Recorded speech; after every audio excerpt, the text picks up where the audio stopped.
আমাদের জন্য একটি সুখবর আসছে।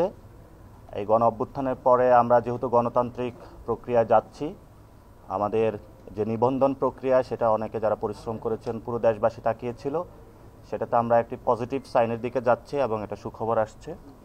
প্রতীকের বিষয়ে আমরা এখন আজকেও বলে আসছি যে আমরা শাপলা, সাদা শাপলা, লাল শাপলা, আমরা যে তিনটি প্রতীকের কথা বলেছি সেটা থেকে আমরা সরছি না, আমরা সেই জায়গাতে এখনও আছি।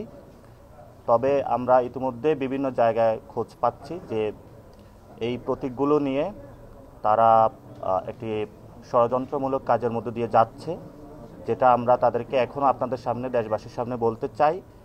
এনসিপি নিবন্ধনটা যেই প্রতীকে হবে এটা অবশ্যই শাপলা, সাদা শাপলা অথবা লাল শাপলা, এই তিনটির মাধ্যমে হতে হবে। এর ব্যত্যয় করা যাবে না, এবং যদি করা হয় সেই ক্ষেত্রে আমরা ফার্দার আপনাদের সামনে উপস্থিত হব যে আমরা এটা কিভাবে নিতে হয় সেটা আমরা ইনশাল্লাহ জানি। 2 নম্বর শেষ করি। আমাদের যারা প্রবাসী ভাইয়েরা রয়েছেন তারা অনেকগুলো কমপ্লেক্সিটি ফিল করতেছেন। তো এটা নিয়ে আমরা অলরেডি 2টা রাষ্ট্রে সফর করেছিলাম। আমরা চায়নাতে ছিলাম, আমরা জাপানে ছিলাম। সেখানে প্রবাসী ভাইদের সাথে কথা হয়েছে। সেখানে আমরা অন দ্য ফিল্ডে গিয়ে ভিজিট করে দেখেছি যে তারা কোথায় কোথায় প্রবলেম ফেস করতেছে।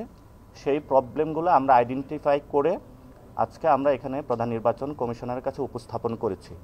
আমরা কিছু আইডিয়া দিয়েছিলাম, তারা সেগুলো বাস্তবায়নের বলেছেন যে পদক্ষেপ নেবেন, যাতে আমাদের যারা প্রবাসী ভাইয়েরা রয়েছেন তারা যাতে এটাতে সুন্দরভাবে ভোটিং প্রসেসে অংশগ্রহণ করতে পারে।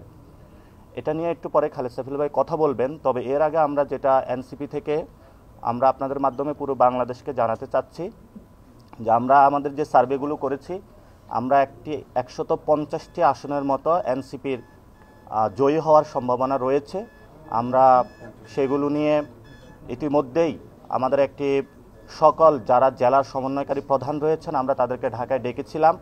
আমরা তাদেরকে মাঠে প্রস্তুতি নেওয়ার জন্য কথা বলেছি, এবং সেখানে যারা গণ অভ্যুত্থানে অংশগ্রহণ করেছিলাম আলেম সমাজের প্রার্থিতা থাকবে। সেখানে যারা আইনজীবীরা অংশগ্রহণ করেছিলেন লিগ্যাল জায়গা থেকে, তারা বাংলাদেশের পক্ষে লড়াই করেছিলেন, তাদের প্রার্থিতা থাকবে। সাবেক সেনা কর্মকর্তা যারা আমাদের বাচ্চাদের উপর গুলি চালায়নি সেই সৈনিক ভাইদেরকেও আমরা পার্লামেন্টে নিতে চাচ্ছি। যারা এই গণ অভ্যুত্থানে নারীরা ছিলেন তাদেরও প্রার্থিতা থাকবে। যারা সাংবাদিক ভাইয়েরা জীবন দিয়ে লড়াই করেছিলেন এই গণ অভ্যুত্থানে তাদেরও প্রার্থিতা থাকবে। এই ধরনের গণ অভ্যুত্থানে যেই সকল শ্রমিক, মজুর, কৃষক, আলেম, নারী এবং আমাদের যারা সৈনিক ভাইয়েরা প্রত্যেকেই এই গণ অভ্যুত্থানের সাথে ছিলেন, আমরা তাদেরকেও প্রক্রিয়াগত জায়গায় রেখেছি এবং তাদের সাথেও আমাদের কথাবার্তা চলমান রয়েছে।